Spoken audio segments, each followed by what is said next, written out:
Hi viewers, in this video we will dive into the movie A Quiet Place Day 1. We'll discuss the movie story, summarize the plot and explore the cast and characters. Additionally, we'll cover the movie's production details and box office performance. Finally, we'll provide a review and share some personal reactions. Let's begin with the story. The film opens in New York at a hospice for cancer patient. One of the patients, Sam, played by Lupita Nyong'o, is in a group circle and shared a written piece where she basically says the whole place is terrible. Her only companion in her cat Frodo, but one of the car workers, Robin, played by Alex Wolff, tries to be a friend to Sam.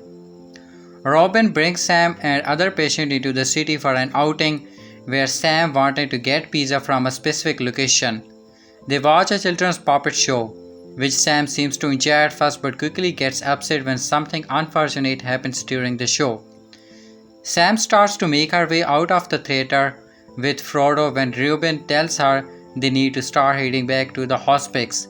She gets more upset when Reuben insists they need to go back immediately and cannot get pizza like he promised.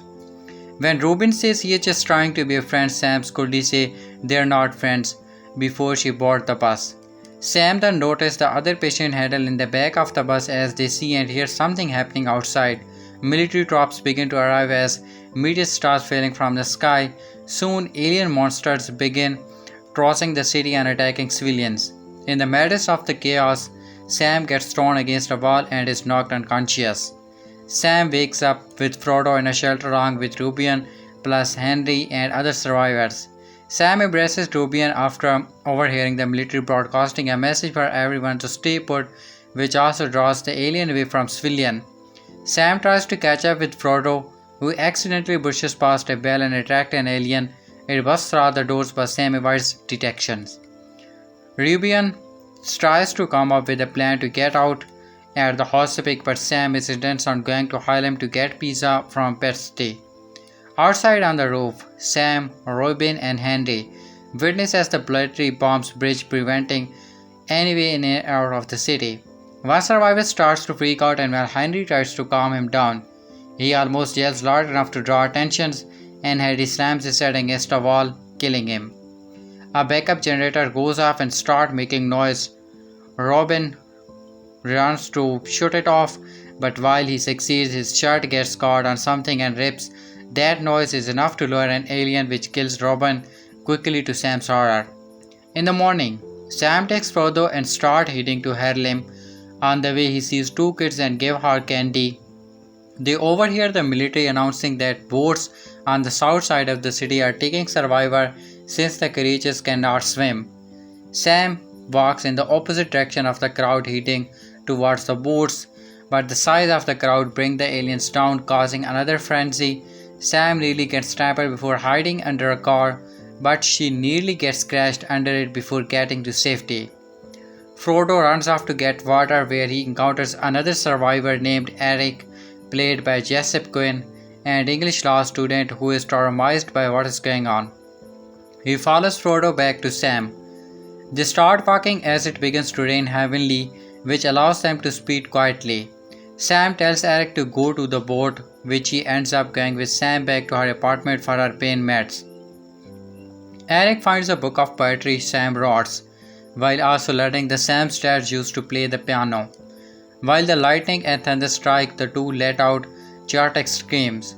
The next day, Sam goes back on her mission, Broccoli allows Eric to tag along.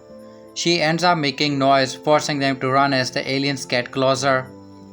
They get chased through a building, but Eric managed to draw them away from throwing a rock through a car and triggered the alarm. Sam and Eric make their way into the subway tunnels and walk through the sewers. They must outrun our alien before making their way out, but Sam loses consciousness. Eric revives Sam in a church where they hide out. While Sam rests, Eric goes out to find her medications, with Frodo reappearing. They walk past aliens without getting caught and Eric makes it back to Sam. She tells him about how her father used to take her bestie for pizza after he would play piano at a nearby jazz club. When they make up the following day, Sam and Eric walks to Harlem but they find the bestie has burned down. They walk to the jazz club and Eric goes out to find pizza from another place.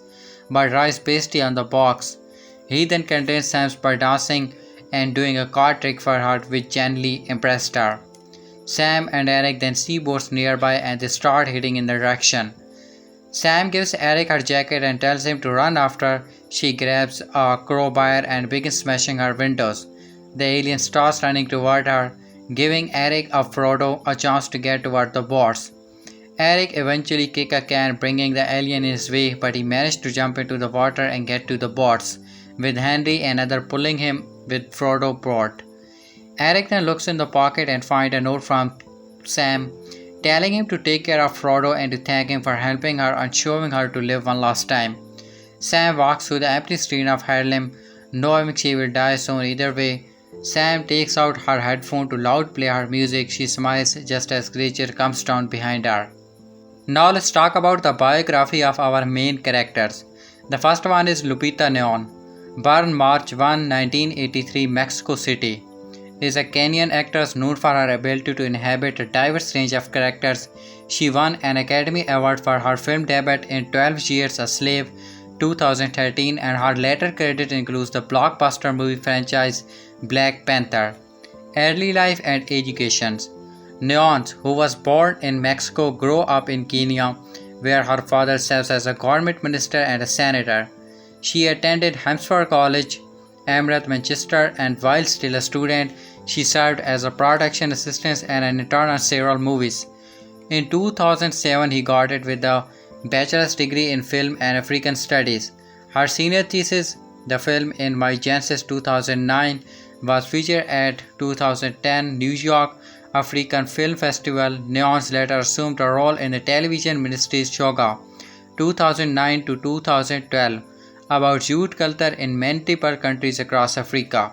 She then enrolled at the Yale School of Drama, where she earned a master's degree in acting in 2012. In 2013, Nyong'o appeared in her first feature film, 12 Years a Slave. Her subsequently engaged portrait of Patsy, a young enslaved woman who is repeatedly raped by her enslaved, played by Michael Fassbender and granted by the wife, earned critical acclaim. Nyong'o wins an Oscar for Best Supporting Actor, and the film, which was directed by Steve McQueen, was named Best Pictures. She next was cast in Non-Stop 2014, an action thriller about an air marshal trying to protect passengers amid threats from blackmailers. In 2015, Nyong'o appeared as Maz Kanata, a 1,000-year-old parrot in Star Wars The Force Awakens. She later voiced a computer-animated version of the Wolf Raksha in 2016 live-action adaptation of Rudyard Kipling, The Jungle's Book. The Queen of Katwe 2016, a biopic directed by Mira Nair. Nyong'o was cast as an improvised Uganda mother who encouraged her daughter, a chaste Bradley. She then appears as the bodyguard and former lover of the little character in the acclaimed superhero movie Black Panther 2018. She reprised in the role in Black Panther Wakanda Forever 2022. Nyong'o's movie from 2019 include Jordan Peele's horror movie US, in which she starred as the mother of a family whose home is invaded by violent and the zombie comedy Little Monster. Also that year she reprised her role as Maz Kanata in Star Wars The Rise of Skywalker. In the eponymous trailer The 355 2022, Nyong'o was part of all-star cast that include Jessica Chastain and Philom Cruz. She next started in A Quiet Place Day 1 2014, a prequel in A Quiet Place, the horror series about the invasion of alien creatures that kill at any sound. Theatre work. Nyong'o continues to act on the stage, and in 2015 she appeared in an off-Broadway production of Escapes, a drama centering on the captive wives of a rebel leader during the Liberian Civil War. In 2016, Nyong'o made her Broadway debut as he play moved to John Whedon Theatre, and she later earned a Tony Award nomination for her performance. Our next main character is Joseph Quinn. Actor known for playing Eddie Monson in Season 4 of Stranger Things, he is Joseph Quinn's Instagram account featured photos from the set of his show and professional headshots. He is across 6 million followers. He began documenting his career on Instagram in the summer of 2022. In addition to Stranger Things, he also had a role in Dexian in 2017. He played the character Cons in the episode of the popular TV series Game of Thrones. He was born and raised in South London where he attended Emmanuel and was part of their drama scholar program. He has a brother named Arthur and two sisters named Daisy and Mary. Millie Bobby Brown also stars in Stranger Things. Extensive behind the scene look at A Quiet Place Day 1 in NYC. He really wanted different tones and textures and theme. Paramount has unveiled an 8-minute behind the scene feature for the Sacrifice prequel A Quiet Place Day 1, which is now available on digital to watch at home and on VOD soon. If you have not caught up with it yet, the movie is one of the best summer blockbusters of 2024 and I highly recommend it. The behind the scene promo video spends time exploring the making of the movie from all angles. Story, cinematography, apocalyptic setting, etc. It's a nice look at what went into creating the Sacrifice prequel. Lupita Nyong'o stars as a woman named Sam who gets caught up in the apocalyptic New York City memes when the alien creature arrives and attack. As every street goes quiet, she is thrown together with a man named Eric. With some reluctance, the pair agree to navigate and survive the city together. The cast also includes Joseph Quinn, Daimon Hasu, and Alex Wolff. It's directed by filmmaker Michael Sarnoski with cinematography by Pete Scola, both of whom are included in the featurette. Clearly, most of this was shot on sound stages using blue screen to control the background. Watch the creating an empty and emphasize A Quiet Place Day 1 from YouTube. A Quiet Place Day 1 is a post-apocalyptic horror prequel taking place as the beginning of it all before the original A Quiet Place 2018 film. A woman named Sam, starring Lupita Nyong'o, on the day trip to the city must survive an invasion in the New York of bloodthirsty alien creature with ultrasonic sound hearing. A Quiet Place Day 1 is directed by American filmmaker Michael Sarnoski, making its second feature film after directing Pig 2021 previously, as well as a few other short films. The screenplay is also written by Michael Sarnoski from a movie by John Krasinski and Michael Sarnoski, based on character created by Brian Woods and Scott Beck from the original A Quiet Place from 2018. It produced by Michael Bay, Andrew Form, Brad Fuller, and John Krasinski. The prequel is made by Paramount Pictures in association with Michael Bay, a Platinum Dunes Sunday night production. Paramount will debut Sarnoski's A Quiet Place Day 1 in theater negotiation on June 28-25 this summer. Now let's talk about A Quiet Place Day 1 review, a surprisingly great prequel. A Quiet Place Day 1 is a near perfect film. John Krasinski directly debut is one of the most suspenseful movies I have ever seen. The film's several gimmick, nobody can make a sound or the mysterious and deadly monster will show up and kill you, resulted one of the most tense and unnerving experience in modern cinema. The family dynamic adds an emotional layer that makes the film both scarier and more poignant. It breaks 90 minutes runtime, meanwhile you are never bored. How do you follow that up with a sequel, let alone a prequel? On one level, it's not just possible. There is one way to top what the film achieved. The Waltley can only scratch too far. The fall film does so many things right. The family's loss and grief, the fear and hope for a baby on the way, and infants with no control over a swelling like a battle of joy doubling as a ticking time bomb. When I wrote my original review, I said the entire movie felt like the great well-choreographed scene with the kids in Jurassic Park. The second Quiet Place film surprised me. No, it was not as good as the first film, but it was still a quality continuation of the story of the Abbott family, and expanded the post-apocalyptic world. This franchise is slow crafting that much more with now communities, characters, and monster intel.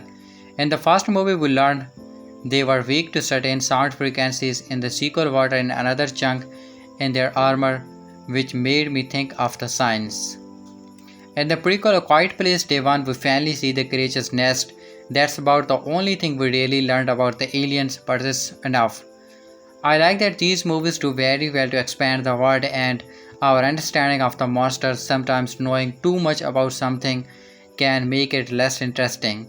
See, for instance, the Force in Star Wars. It was indefinitely more cool before George Lucas introduced Medieval C, and the Jedi were a lot more exciting before we learned all about the bureaucratic Jedi Order. Instead, they want focus on a smaller, more intimate story. It does exactly the same thing the first two films did so well. Introduce characters and one more brave kitty, who we learn to care about, making us fear for the survival. Given how the first film ends, we know that none of these people are safe. There is no plot armor defending them. Anybody of any age can be killed in a flash.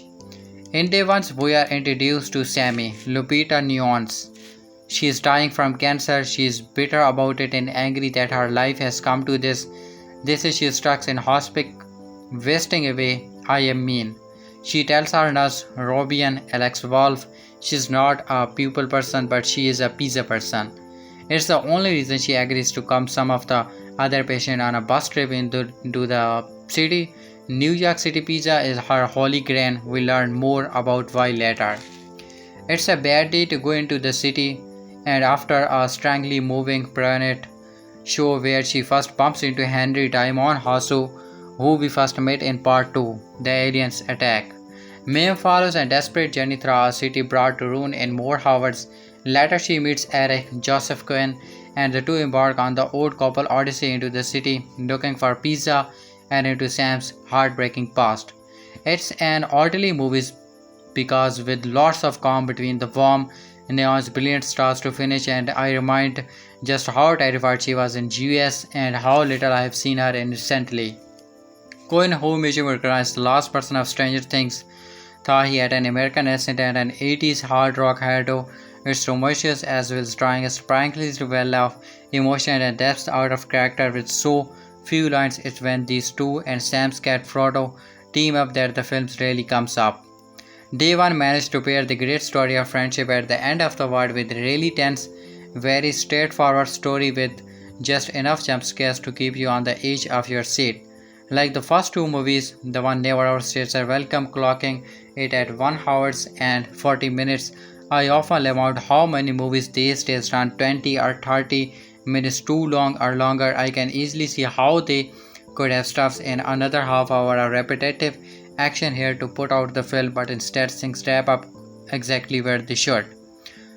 I also like that both Eric and Sam are given their own strength and weakness. Both help one another on their journey. They are each brave in their own ways and learn on another when they need to. A Quiet Place Day 1 review. Find touching moment between the silent scares. One of the wider things about living in New York City during the coronavirus pandemic was how to the outdoor advertising froze. Onto the Brooklyn Queens Expressway in Melbourne for Quiet Place Part 2 stays up for a month. Even though the movies never opened, all the theaters were closed. The forgotten curiosity for a difficult period, as we have many of the troubling emotions I felt living through the 9/11 attack came to mind during the latest entry in the Alien Invasion franchise, A Quiet Place Day 1. As with the other in the series, this is not an unbeat picture, but is effective and unsettling without being too gory. As the title suggests, this entry is a rewind back to when the nasty and overly sensitive creature first invaded Earth. We saw this is the prologue of part 2, but that was struck away in a little town. When you may have wondered, would it have been in a place like as the opening scene from us? Have a sudden conscious 90 decibel event to a constant scream. Writer-director Michael Sarnoski has his PG-13 cake and eats his too during the initial shot by suggesting mass range, but with so much smoke and debris, he doesn't have to show too much. Our eyes and ears on the seventh, Sam Lupita Nyong'o is also knocked unconscious pretty quickly. When she wakes up, the survivor in the theater was already smashed with the monster drawn to nose, so it's important to keep mum. It's not too long before Sam put together that louder noses take precedence over quarter 1, so you can take behind Crus's water as John Krasinski did back in the first movie. From there, it's a lot of crouching and freezing in place whenever the baddies are near. A similar move of the other movies, but if it's not broke, don't fix it. Sam came to New York on a group outing to a symbolically recognized puppet show. With a hospital facility, she is in the final stage of terminal cancer and is understandably sure about her condition.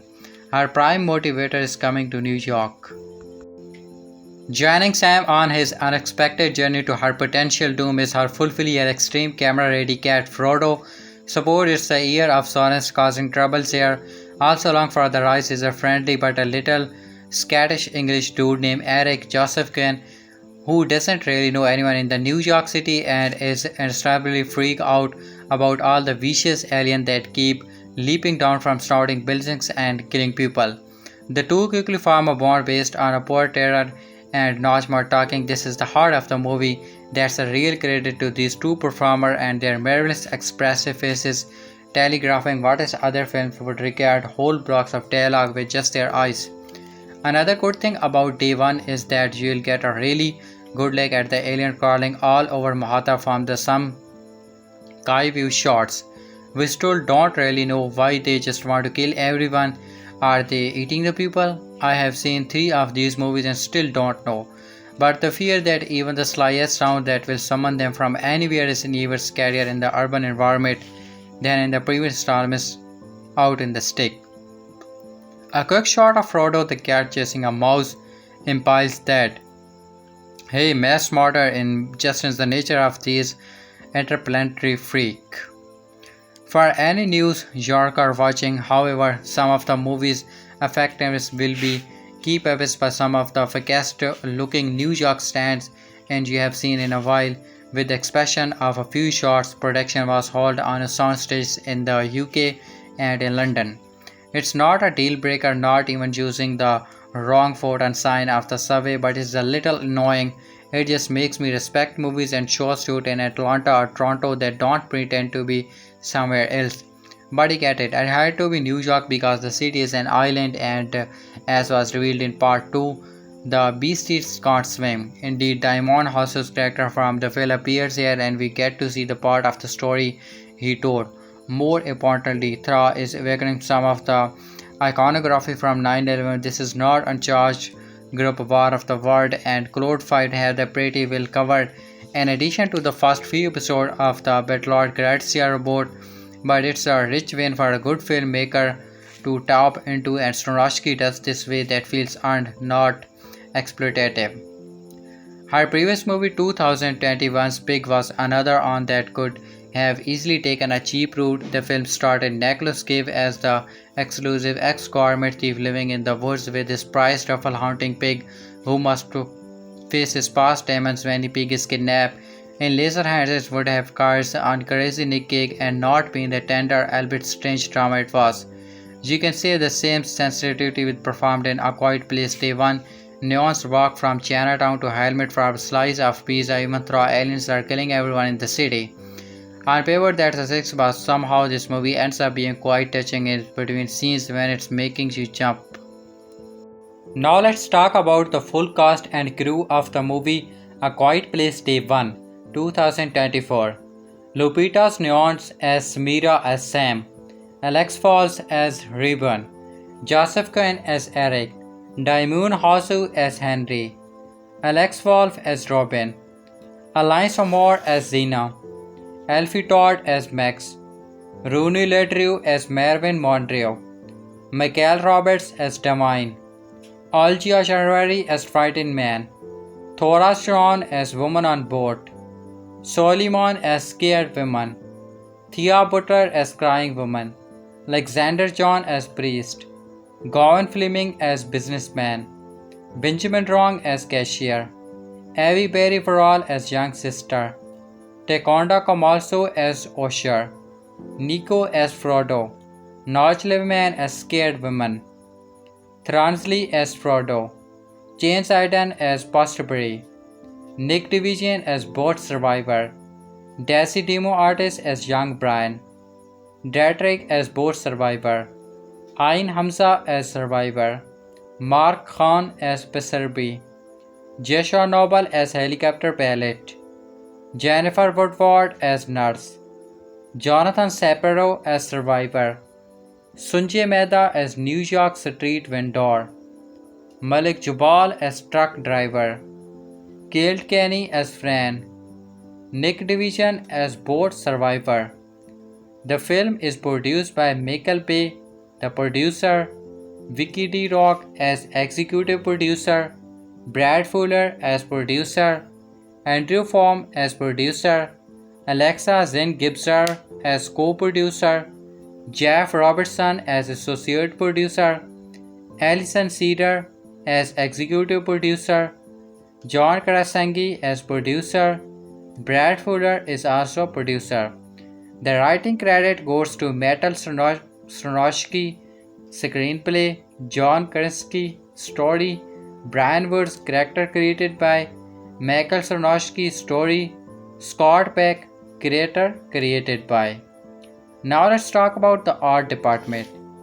Gary Abbott, Stragant, Wesley R. Mather as motion graphic designer, Andrew Bilcon, props, Rob Barnes, set dresser, Ryan Bradbury, Kranger props dresser, Monica Chazzy, junior assistant set decorate, Dean Slamitz, supervising standby props, Bros Collier, set dresser, Rachel Corbett, senior production buyer, Melanie Connell, production buyer, Gary Gibson, painter, Matthew Dew, assistant storeman, Connie T. Dunn, set dresser, art department, Andy Evans, construction manager, Joseph Farr, art department coordinator, Hannah Folkes, Droughter person, Stafford Knox, carpenter, Carlotta Chacmon, senior dragstman, Both Henchman, assistant graphic,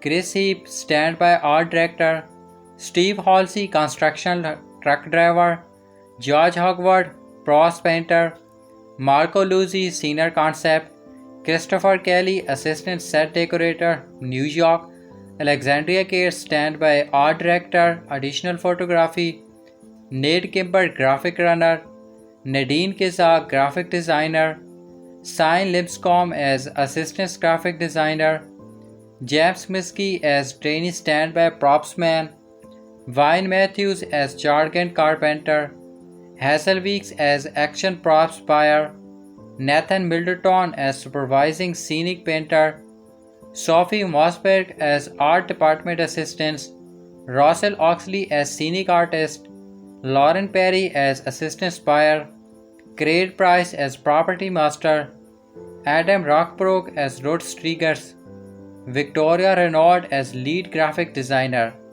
Bradley Richmond Turner as assistant storeman, Nathan Slinger as Jarange carpenter, Clarice Peck as props painter, Adam Stocks as carpenter, Francisca TC as model maker, David Tinto as assistant art director, Haley Walker as graphic assistant additional photography, Ryan Whiting as art department coordinator, New York, Hannah Willis as senior assistant set decor, Paul Welshall as dressing props, Laura Williams as set dresser, Jameson White as trainee set dresser, Jort Van Welpern as concept artist, Christek Trice as supervising prop storeman, Mike Sesson as assistant property master, Jussi Stannard as props painter, Sam Sorby as manufacturing buyer, Corinne Silver as assistant art director, Sam Riches as Riger, Jeff Reed as concept artist, Nicole Portreals as set dresser, Jeff Reed as concept artist, Alia Lucia Picconi as Patley cash buyer, Jack Parker as props, Fran Mullers as props coordinator, Christopher James Miller as supervising standby props man, Asia Middleton as trainee scenic painter, Katie Mosrick as junior draughtsman, Juliana Mepsubora as graphic designer, Klarska Levok as assistant buyer, Jade Ledsey as assistant art director, Beyond King as potty cash driver, James Kimber as set driver, Sean Kendrick prop maker, Greg Keane as additional photography, Dials graphic, Wesley Hoggins stat by carpenter, Katie Hostad's junior storeman, Teddy Haggerty stand by painter, Alice Holmes supervising Stanghart, Gary Gallison odd painter, Jackson George props, Matt Francis assistant art director, Artman Fior set dresser, Karai is assistant set decorator, Scott Elms carpenter, Lime Duran Stragand, Mirinda Diamond drug stouter, Jack Dehan carpenter, Kenon Collin props, David Conway props matter, Dinah Jane Colsman set decoration coordinator, Jack Clark art department assistant, Mark Buck supervising plasterer, Kate Beard junior drugs person, Amalia Banerjee petty cash buyer, Lucia Arnox graphic designer, Jean Claude Allen as charged prop man. Special effects by Dominic Allen as special effect technician, Dominic Black as senior special effect, David Couch as special effect floor supervisor, Craig Daly as snow arch supervisor, Andy Fresher as linear senior special effect technician, David Hodd as special effect workshop, Lee Ligworth as special effect technician, Abigali as Jevings, Sam Press as senior special effect, Colin Shalvey as special effect, Karen Wonky as special effect, Leon Wright as senior special technician, Will Wyatt as senior special effect designer, Paul Weil as dummy effect, Lucy Thompson as special effect, James Short as special effect, Jay Mollett as special effect, Ben James as senior special effect, Mark Holt as senior effect supervisor, Lorraine Gammon as special effect trainee, Jack Alex Davey as assistant special effect technician, Paul Clark as lead senior special effect, Sophie Carey as assistant special effect technician, Samuel Batchelor as special effect technician. Stunts: Gordon Alexander, Jamior Alastro, Jessica Barfoot, Star Brother, Alex Jill, Annabelle Canavan, Jalid Kavala. These all perform stunts. Joel Conian, Alexander Korn, stunt double, Kelly Dent, Ben DeMock, assistant stunt coordinator, Josh Dare, Darren Ely, David Foreman, Don Griffith, Paul Harbit as set coordinator, Robert Halliday, James Soron, Rolly Erlam, stunt coordinator, additional photography, Robbie Keane, stunt double, Xavier Lake, Donovan Liu, Kim McGrady, Stephen Melky, Mary Milbury, James Bowie, Morton Patterson, Ryan Prescott, Nick Rotten, Hasid Sivani, Jack Shellcross, Alice Smith, Anna Stepson, Edward Upcott, Ben Wright, Raymond Alvarez, Maxine Whitaker, Johnny Stockwell, Jamie Stanley, John Slayer, Max Shockfield, Tim Sanders, Brian Robinson, stunt driver, Mark Petergrosso, stunt coordinator, New York, Catherine Pack, stunts, Jack Osberg, stunt performer, Nagita Mitchell, Belinda McGinley as stunt performer, Freddie Mason as stunts, Andre Lean as stunts double, Daimon Hanso, Christian Knight stunt driver, Steve Jisoo stunts, Luke Lano stunts, Rigel Holyfield stunts, Maria Hippolyte stunts, Ricky Harris, stunt writing. Sarah Greensmith, stunt department coordinator. Iski Face stunts. Jamie Edgekill stunts. Elizabeth Donker Kirkus as stunts. Will DeWille stunts.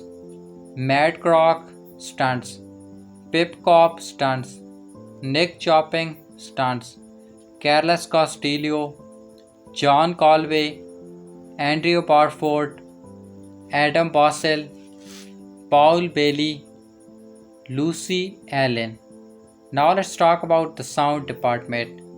Julia Allen as sound trainee, Kate Blinsky as sound designer, Max Clark as ADR mixer, Bob Grimoire as ADR mixer, Neela Lettenberg as mix technician, Carlton Madigan as Foley recordist, Eddie Novick as sound mixer, Lee Sylvan as supervising sound editor, Maya Toffler as ADR recordist, Matt Bowles as foreign dialogue re-recording mixer, Lawrence Ives as sound designer, Joe Vale as boom operator, White Spark as sound effect editor, Tom Plant as second assistant sound editor, Adore Nikolic as Foley editor, Skip Levisley as re-recording mixer, Leonid Grenov as sound utility, David Watchie as sound effect ordinator,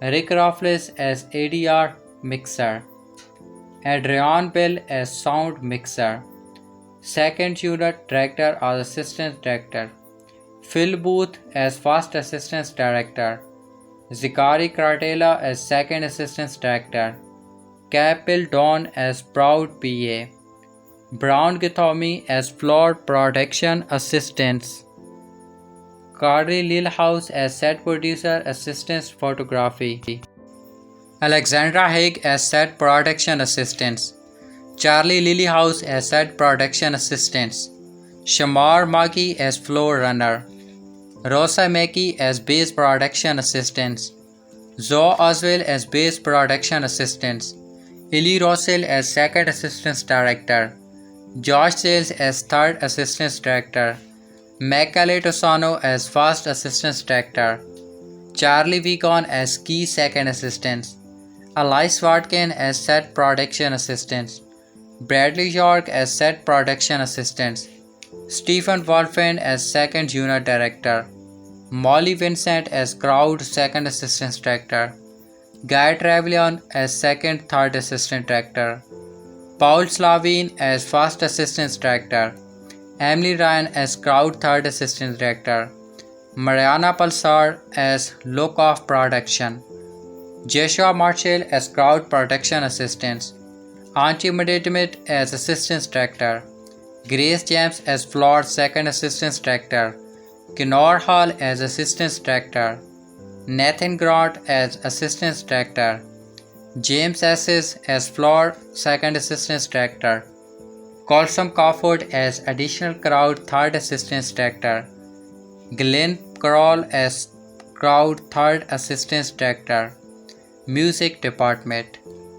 Richard Besley as musician, Charis Vogel as music mixed by, Philip Klein as orchestra produced by, Tori Letzler as additional sound design, Steve Mayer as musician double bass, Cliff Matterson as conducted by, Tom Picard-Smith as orchestra leader, Yvonne Rogers as additional orchestration by, Ronald J. Webb as music editor, Nick Voleg as score engineer, Lawrence Youngles as musician double bass, Barbary Robson as musician clarinet, Pilvaro Pava Bumbo as technical score assistants, Dimitris Maranskis as additional orchestration, Dogger Linky as musician double bass, Filippo Lamprey as additional orchestration by, Caroline Hu as additional music composed by,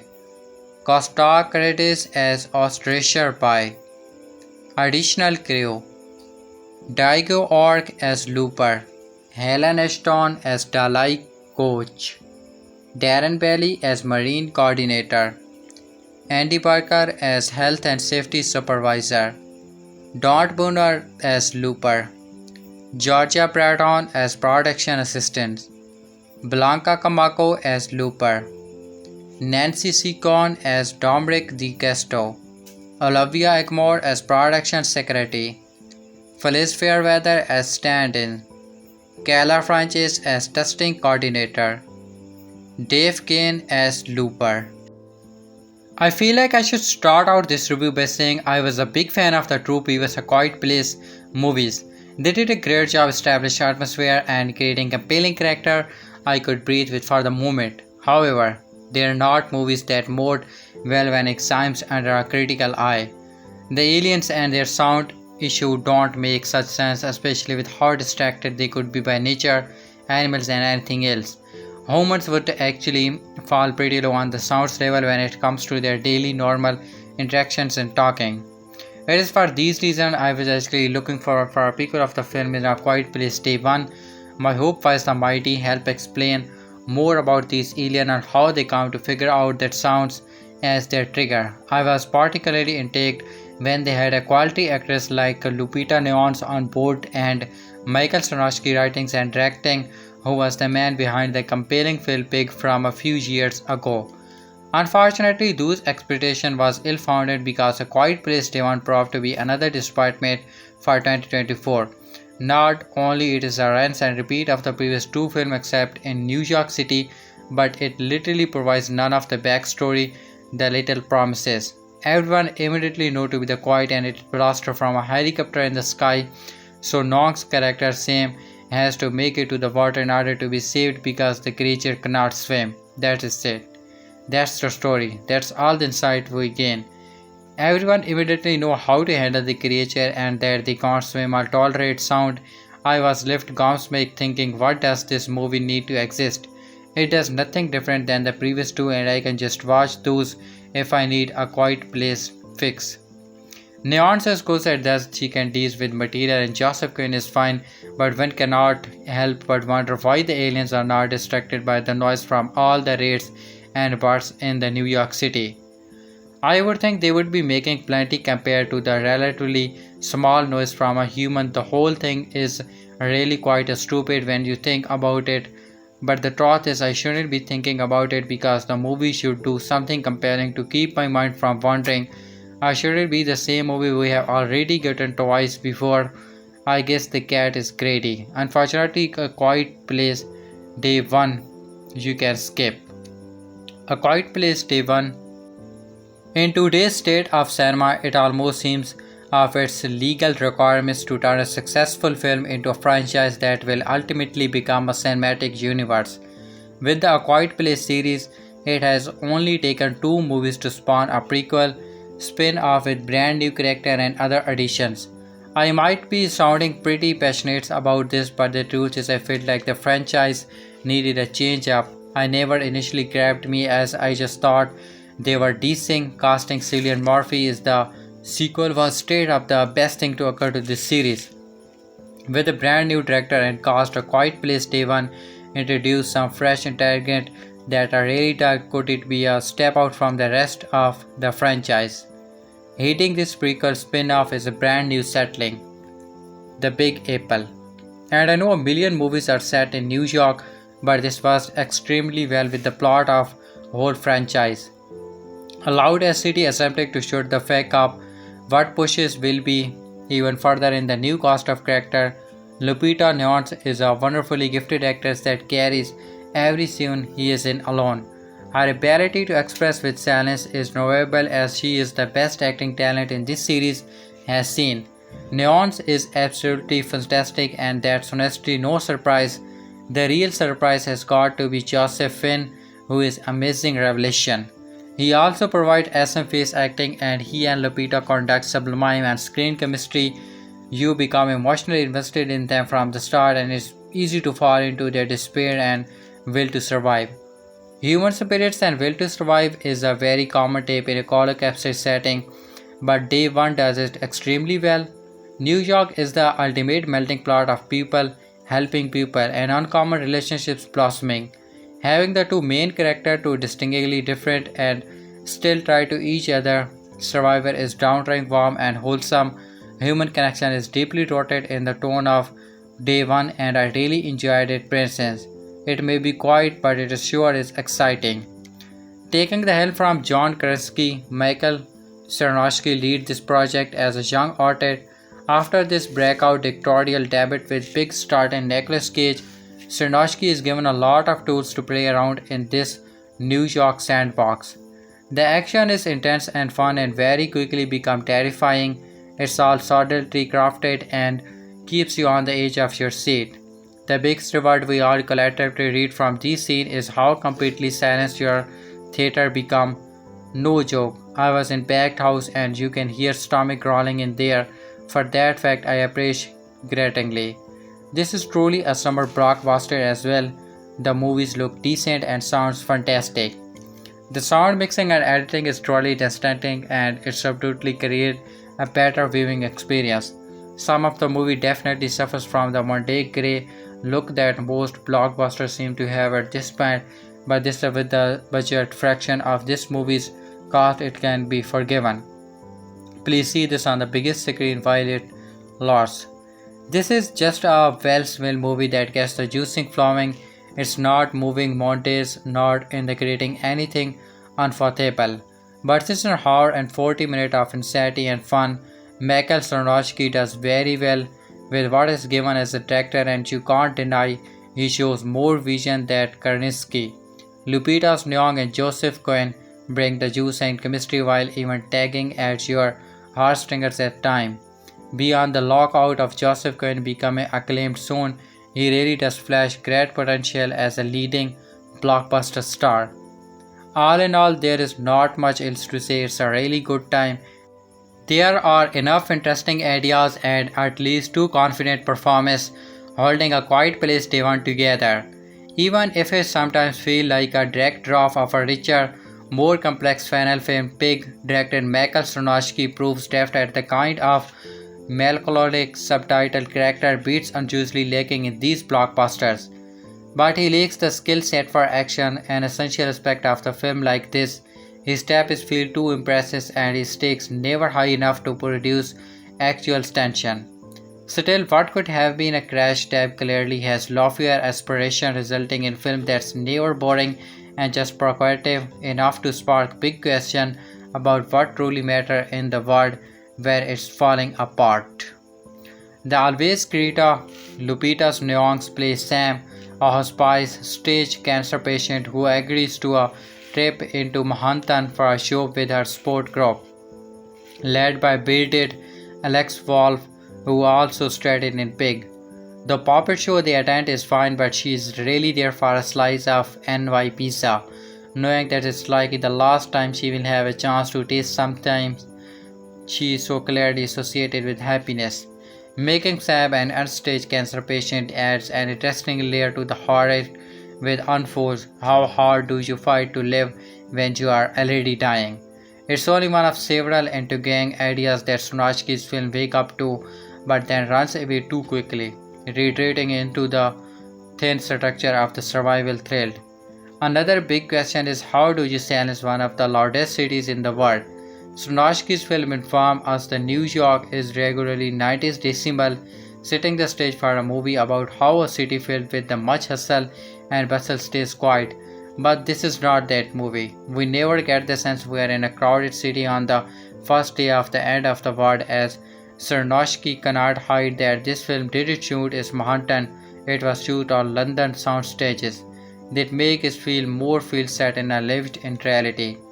We follow Sam and her movie-stealing cat, Frodo, through this landscape until they are joined by a panicking young woman named Eric Joseph Quinn of Stranger Things, casting neons and going to prove half the battle with Day One, as their extremely expressive faces are faced to do a lot of heavy lifting as the sound-sensitive alien take over the world around them. They both give strong gender performances, conveying most of the story through poor facility and expression. The problem is there's too many stories to tell. Early on we meet Henry Diamond Hosso, a character from A Quiet Place Part 2. He gets one of the best scenes in the movie as a man goes into a panic attack in front of him and his son. What would you do? How far would you go for a silence a man who might put your family in jeopardy? Would you kill him? It's a beat that gets a Nike callback later. The Eric's panic start to rise, and we wonder if Sam may have to ask the same question, but it feels too slowly developed. Almost every thematic aspect of day one feels horrified, a base that could be why the one attacked Jeff Coulson left the project over creating differences. It's hard to believe in the era of plotted blockbuster, but this one should have been longer. It's 90 minutes don't allow for enough character investment, world building, and actual attention. Yet Sarnoski's obvious gift for nonsense comes through in a few beats. He directs Neons and Quinn to very solid performance with almost no dialogue, but one wishes he could have found a co-director who could day one a bit more visual style and substance.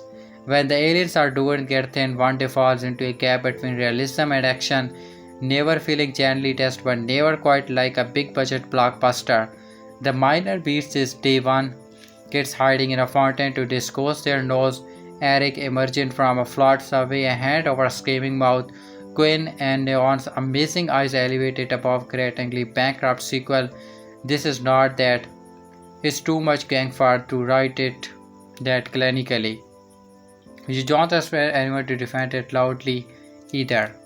It could be the idea of setting the Quiet Place prequel in New York, one of the noisiest places on earth, or perhaps it becomes the intimate thought horror premises of the first two pictures is briefed out with some rubbish city smashing disaster movie muscle.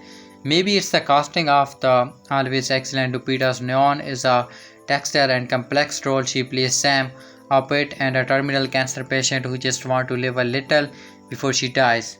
All of this combined to round up the impact of a Quiet Place Day One can strangely compare with its immediate predecessors. It's a bleak, bruising, they also curiously life-forming account of the shot of the end of the world. The directing baton has been passed to Michael Sarnoski Pig, who co-wrote the film's deft, light footage screenplay with the original director-writer John Krasinski, and while there are a couple of underdeveloped plot points, the discovery of an alien accessory is rather thrown away, and an over-reliance on Sam's frankly flapped cat as a device. For the most part, this is a stylish and satisfying prequel that elegantly entests Sam's put sensibility into the storytelling. A Quiet Place Day 1 2024, a prequel and spin-off to the original releases, A Quiet Place 2018 and A Quiet Place Part 2 is a recent release that seems to be a mixed bag to the masses. As a fan of the first film and someone who liked the prequel enough, I was intrigued when the third installment was announced. But the thing is, how much more this story can you tell unless you are taking us to the beginning that we have been asking for? And I mean the beginning of the beginning, where we find out where the monsters came from, why they are, and what they do.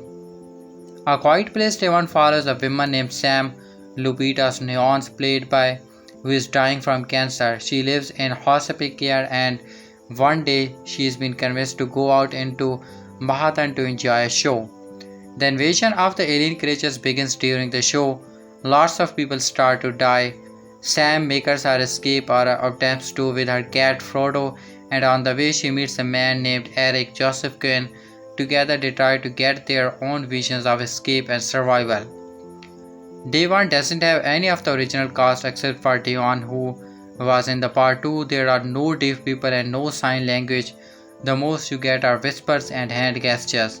Day 1 is very action packed compared to the first two films that had about prequel part actions and drama.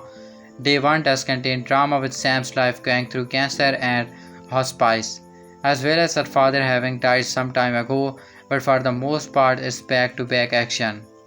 What I like about this movie, we got to explore that would happen in a large city.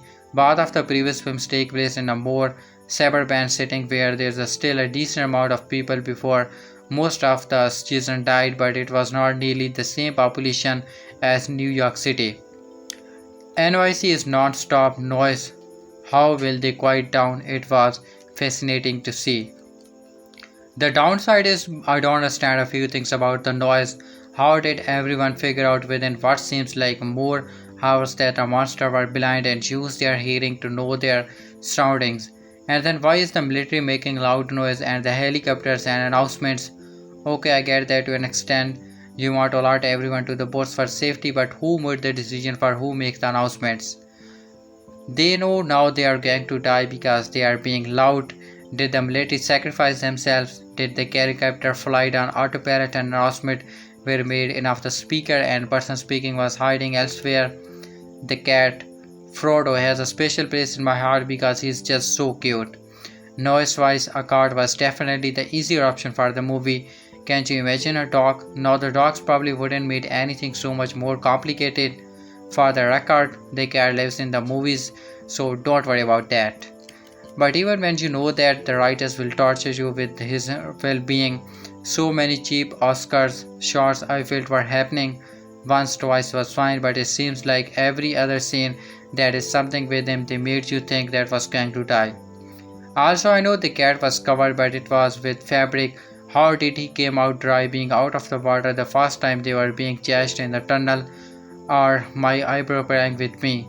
But even with the fabric over him going through water, still she had gotten at least a little wet.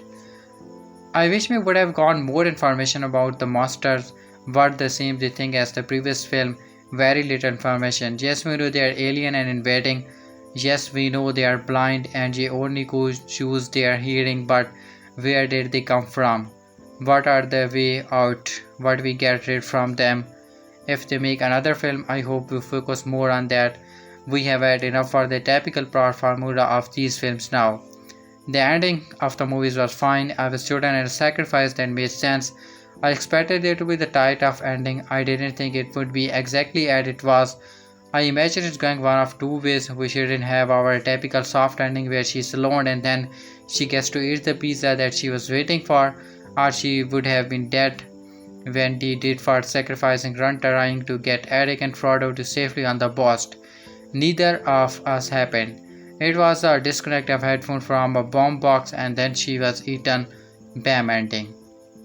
The movie was a fine addition to the franchise, but it did feel like something was missing. Something other than the original story of the monsters. I just can't quite figure out what it is. But please, only give us a fourth movie if we get an actual original story. It doesn't need to be a fully length feature film. It will happily accept a short film that gets uploaded on the internet somewhere. What was your thought on the movie? Please leave the comment. A Quiet Place Day 1 ending properly breaks your heart, but don't let the tears distract you from all the claws it offers about the future of the horror saga. I was excited about what many people would think is a risky ending and hopefully we pulled it off. Director Michael Sarnoski told discussing film.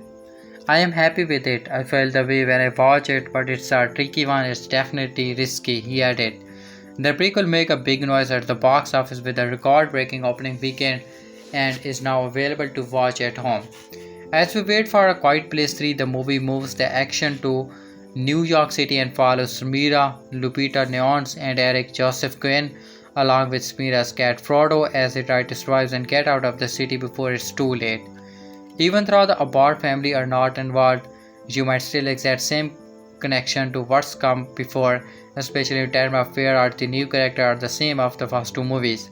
So let's delve into the events of A Quiet Place Day 1 and its ending to explain how it connects to the previous two films, especially the prequel A Quiet Place Part 2. In case that didn't give it up, A Quiet Place Day 1 starts on the very first day of the alien invasion, the event taking place over roughly the next 4 hours. It means that the movies take place more than a year before the majority of the event of Quiet Place and A Quiet Place Part 2. There is one exception as the prequel opened with day 1 of the invasion before jumping ahead to day 474 immediately after the event of the first movie. However, the Part 3 opening of the event was movie. However, the Part 3 opening was set in Millbrook, New York and New York City, so don't expect any crossovers. We do see Part 2 character A Quiet Place Day 1 thought Diamond Hosker's man on island who we know is called Henry. He is in New York City with his family who the invasion starts and crosses paths with Smira before playing a major role later. So let's delve into the major Part 3 connection in A Quiet Place Day 1 sending final warning for major spoiler ahead. It's revealed in the opening scene that Samira is living with terminal cancer, and once the invasion starts, she has one goal in mind. Head back to the pizza place she went with her father for one final slice of pizza. After meeting Eric, she tries initially to get him to go away and head to the harbor to get on the boat that are execution people from New York City. He refuses to leave through, so he tags along on the journey to get some pizza. He is grateful for that in the end, so after her mediation is destroyed during one of the alien attacks, Eric heads out on a dangerous mission to get her some pain relief medication while she rests up in a church with some other survivor. Eric returns with her medication, and the next day they head out to find pastry pizzas. Unfortunately, when they got out there, it's destroyed in the attack and any pizza is no long gone. They go to the nearby jazz club that Samira used to go with her father, and it is a possible sequence. Eric gets some random pizza from a nearby restaurant that's still in one piece, scabbard Patsy on the box, and they enjoy a slice of pizza from Patsy's pizzeria. From the jazz club, Samira spots the boss are just about to leave from the harbor, and they head out to get on them. When they are accosted by Alien, Samira creates a distraction so that Eric and more importantly Frodo can get to the boat. Luckily for them, Henry is on one of the boats that are about to leave, and spotting the commotion on the dock, he stops the boat in time to Eric that will be able to swim it with the Frodo. Samira then leads to the standout Patsy's pizza after he finally look at a photo with her and father, who is wearing the same yellow garbage that he wears in the movie, which she gives to Eric before leaving him. She heads into the street. She listens to Feeling Good. Samira purposely takes out the headphone of her iPod, and an alien lands her as day one comes to an end.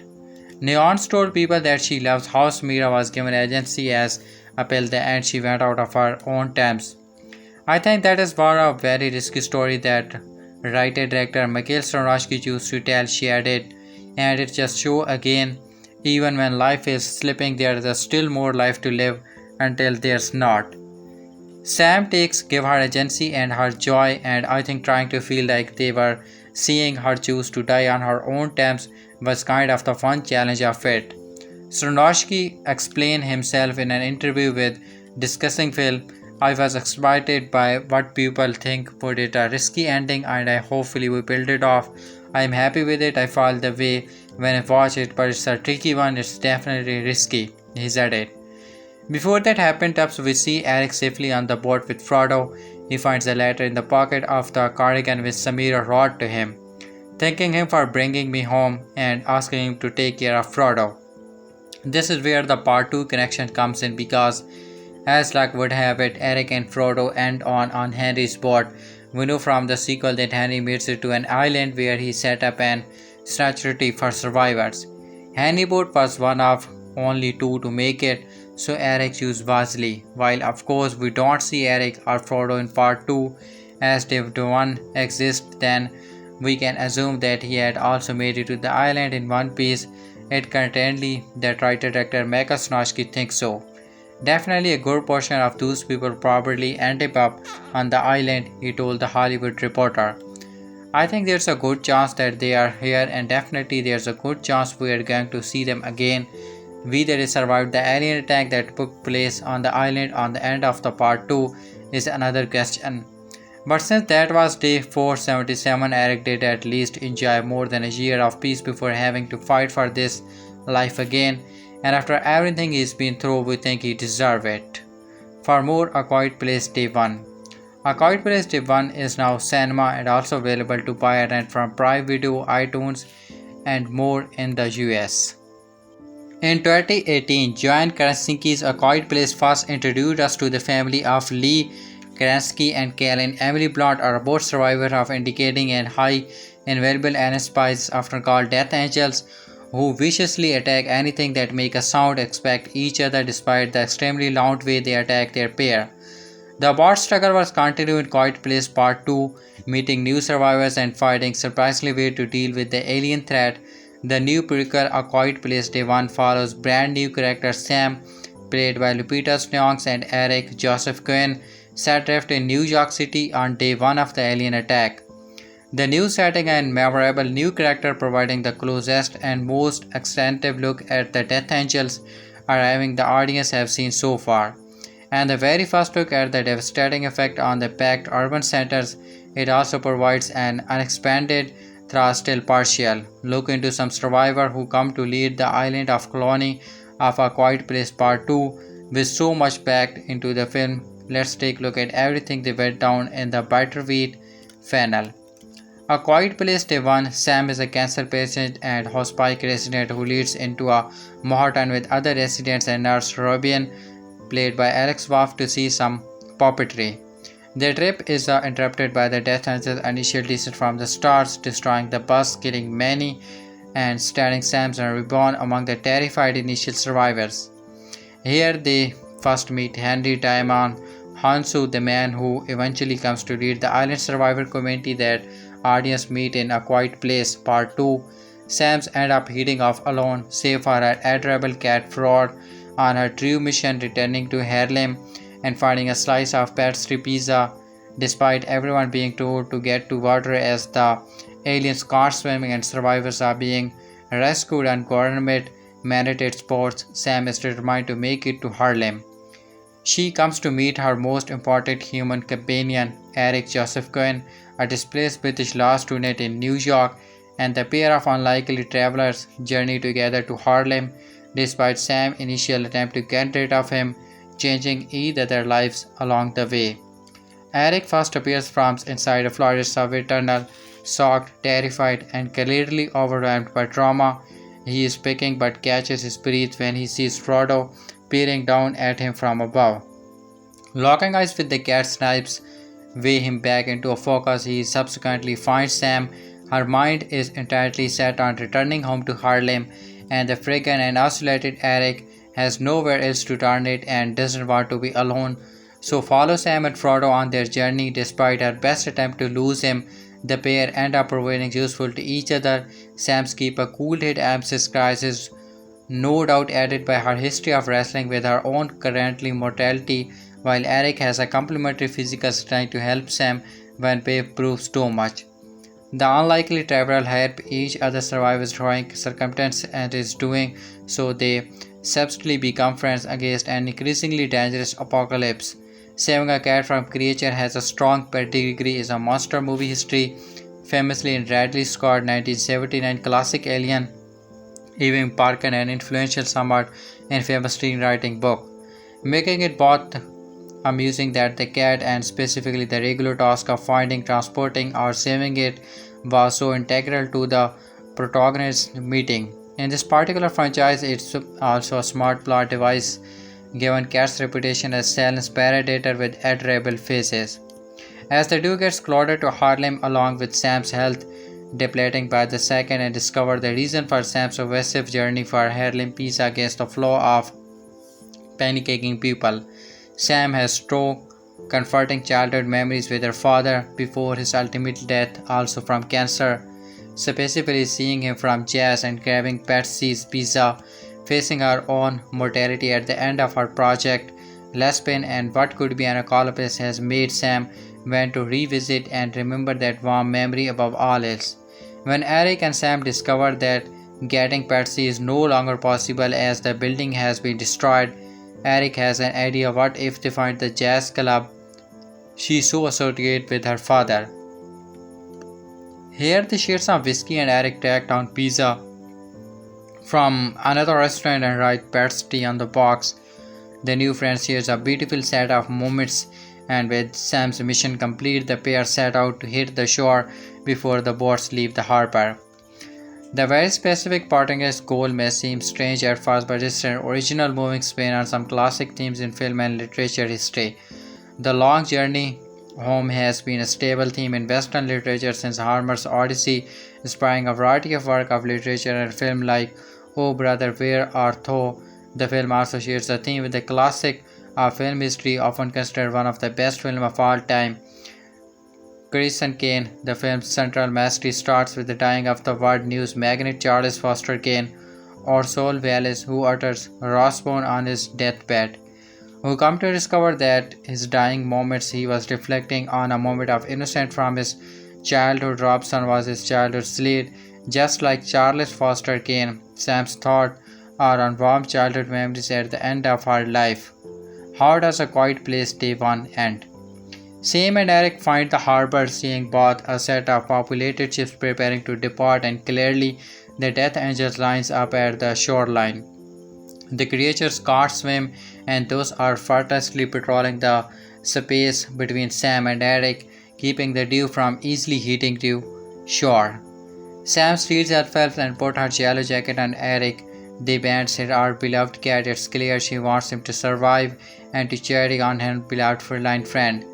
As she has no chance of survival with her illness, Eric begins the dangerous trek to shore as Sam's turn, making as much noise as possible.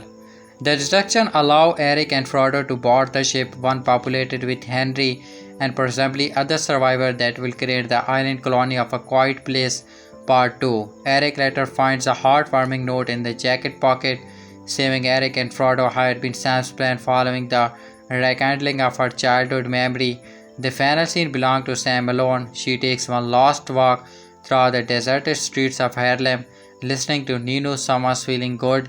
She relishes her last moment of normality before pulling the earphones out of the portable speaker to let the music play. An alien hits the ground behind her and the screen cuts to black.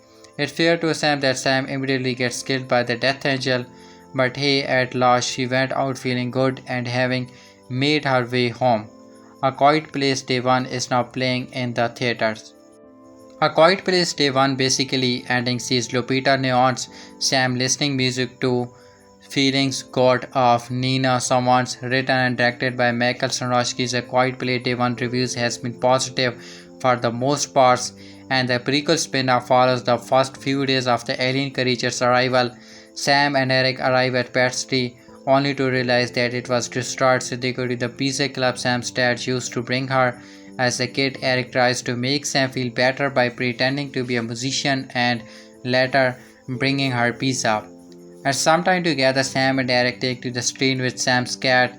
Sam gives Eric her yellow sweater as she starts bringing her cars and getting off alarms so that creature will hear and come after her. That gives Eric enough time to head to the dock, with the cat returning to reach the water before the creature catch up to him. He makes it, jumping into the river and getting to the boat. Meanwhile, Sam watches the streak listening to the music.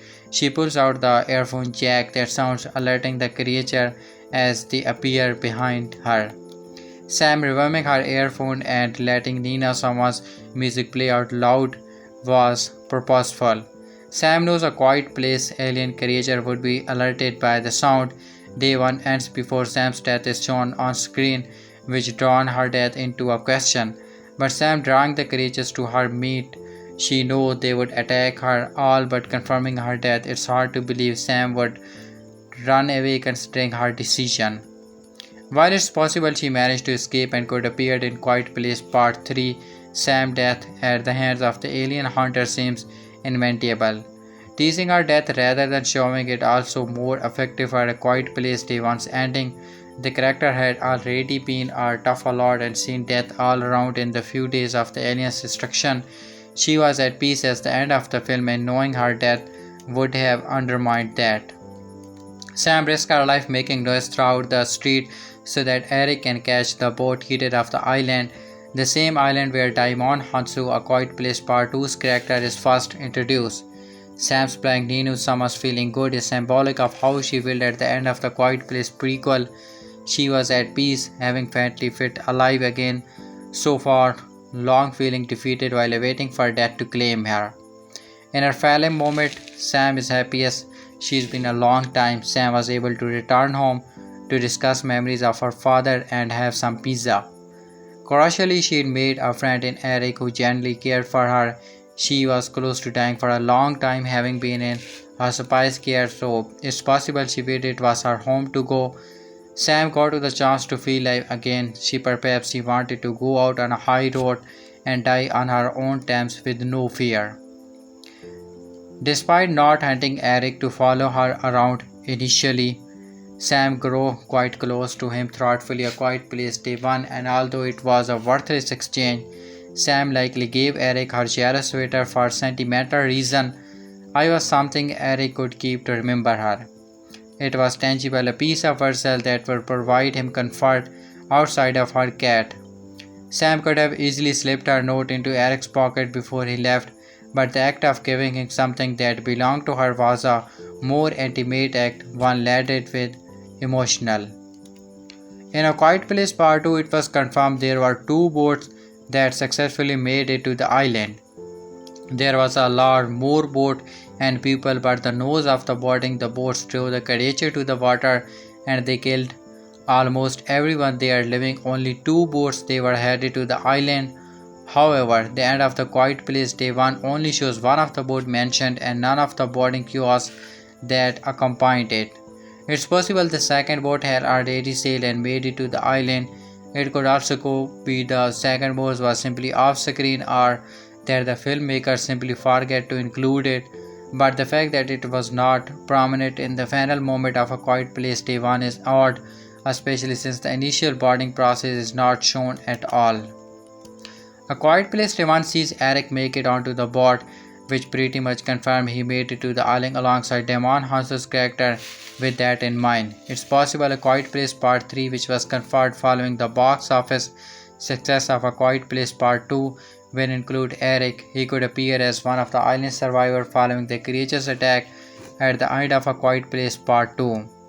Eric was a big part of Day 1 and it's unlikely this story would just end after surviving such a harrowing experience. If Hanso could have a role in the prequel, then it makes sense that Eric could show up in the fourth film in some capacity. The fact that Eric made it onto Hanso's board especially suggests the story is not just over yet. Eric is now fully immersed in the world of A Quiet Place, as it's possible Part 3 would give us even more information about this life and he has been up into the interversing year. Eric is now fully immersed in the crowd of A Quiet Place and it's possible Part 3 will give us even more information about this life and what he's been up to in intervening years. A Quiet Place Day 1 focus on a lot people of humanity and wanting to feel alive and normal despite the situation anything but. Throughout the film, Sand and Eric are scared at various points, but the message is ultimately to enjoy the moment in life that are fleeting, to overcome fear and do that thing that make one feel full of life again when things bad, at reminding of how good it is to feel life and meet it. The arrival of the alien creature may have changed what it seems to live in the world, but Day 1 goes beyond simply surviving it. A Quiet Place Day 1's ending also showcases the power of friendship and not being alone. Sam pushes Eric away, but he was tempted about not going through such a devastating experience without someone by her side. It's a lesson that Sam learned. She'd been on her own for a long time. She'd forgotten what it's like to be around people who have not only there for you because they were planning to pay you. A Quiet Place Part 2 is a brilliant follow-up to the original film that left fans hungry for more, much to fans' surprise. Through the third major installment in the franchise was not another sequel but a prequel. Part 2's flashes to the Dutch and the animation inspired A Quiet Place Day 1. Prequel are a device storytelling tool among moviegoers. Some fans love to learn more about the franchise through past events, while others believe it's a desperate cash grab. It's safe to say that the Day 1 is not an example of the latter, through critics and fans alike are raving about how excellent the film is. Like many monsters movies, A Quiet Place Day 1's plot is relatively straightforward. As the name suggests, it's covered the event of the first day the Death Angel touched down to Earth. The film takes place in New York City, one of the loudest places on the earth. The film begins with a state that explains New York always produces around 90 decibel, which is equivalent to a constant scream.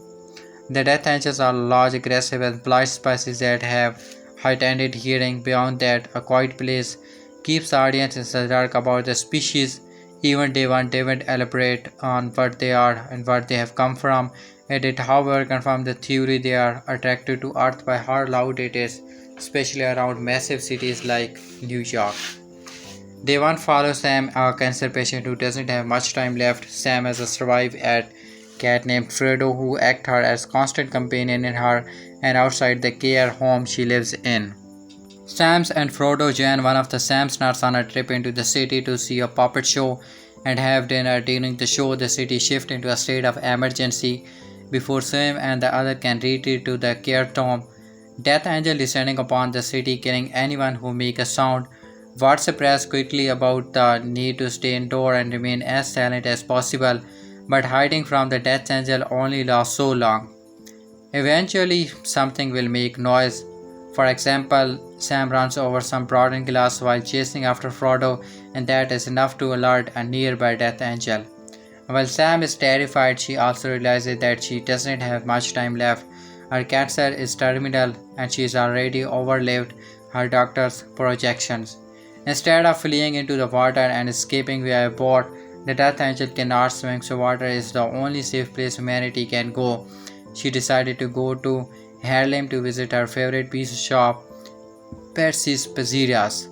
Her desire seems petty at first, but Sam eventually reveals that this pizza joint was a popular destination for her and her father, so she wants to feel close to him one last time before she dies. During Sam's adventure in New York, she turns into Eric, another survivor who is riddled with anxiety and panic attack that render him mentionless. After following Frodo to Sam, Eric sticks with her. Too afraid to venture off his own, together they face some terrifying near-death experience. Eric learns that Sam is dying and he risks his life to get her the medication she needs to keep going. He also puts aside everything, even his survival, so he can take the Sam to the pizza place in Harlem that she loved so much. After Eric finds the medications that Sam needs, the two finally make it to Harlem. Sadly, they find the Percy's Pizzeria, the pizza giant Sam's been looking forward to has been closed for quite some time. Defeated, Sam seems lost and unsure for what to do. Eric asks her where her father used to play piano, something she told him about earlier in the movie. They visit a nearby jazz club where her father used to play before he passed away. Eric finds a crappy pizza at a nearby market and brings it back to Sam. Eric also asks Sam into a silent magic show to help her find some spark of happiness in what they both know will be her final hearts. The scene is heartbreaking, but it's also healing because Eric and Sam both find acceptance, happiness, and peace inside the jazz club. Eventually, the pair need to be realistic about their situation. Sam helps Eric get to the water where a massive boat is shipping survivors out of the city. Sam and Eric swap jackets as they wait to carry a piece of the other person with them. The boat's horn and the nose of the passengers draw out dozens of death angels, which causes Eric to panic and shut down. Eric hands Frodo to Eric with the attention of Frodo, a survivor's cat. Calming Eric down, she also experts Eric to save Frodo. With Frodo safely in Eric's arms, Sam tells Eric to run and picks up a crowbar for the street. She smashes it against a nearby car and takes off running, making as much noise as possible to draw the Death Angel away from the Eric. Sam's action gives Eric an opening to make a break for the water.